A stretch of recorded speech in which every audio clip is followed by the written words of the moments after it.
ಕೆಲಸ ಮಾಡ್ಲಿಲ್ಲ ಅಂದ್ರೆ ಊಟ ಇಲ್ಲ. ಬೇಗ ಮಾಡ್ರಿ.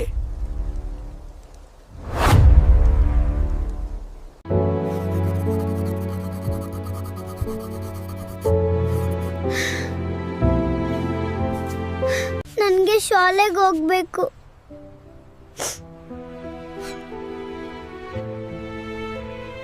ಮಕ್ಕಳು ಕೆಲಸ ಮಾಡೋ ಜಾಗ ಅಲ್ಲ ಇದು. ಇದು ಅವರ ಭವಿಷ್ಯ ಕಸ್ಕೊಳ್ಳೋ ಜಾಗ. This is not a place for children to work. This is a place that robs them of their future. ನೀವ್ಯಾರು ನನ್ನ ಕೆಲಸಕ್ಕೆ ಅಡ್ಡಿಯಾಗೋಕೆ? ನಾನು ಶಿಕ್ಷಕ, ಮಕ್ಕಳ ಹಕ್ಕಿಗಾಗಿ ನಿಲ್ಲೋ ವ್ಯಕ್ತಿ. ಇವ್ರೆಲ್ಲ ಕೆಲಸ ಮಾಡಕ್ ಬಂದಿದ್ದಾರೆ, ನೀವು ಹೋಗಿ.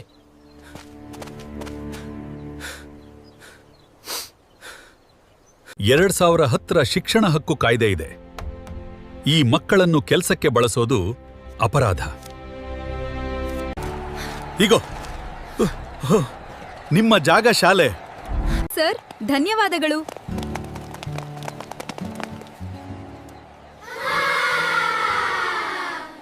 ಸಿದ್ದಪ್ಪ ಸರ್, ಶಿಕ್ಷಣ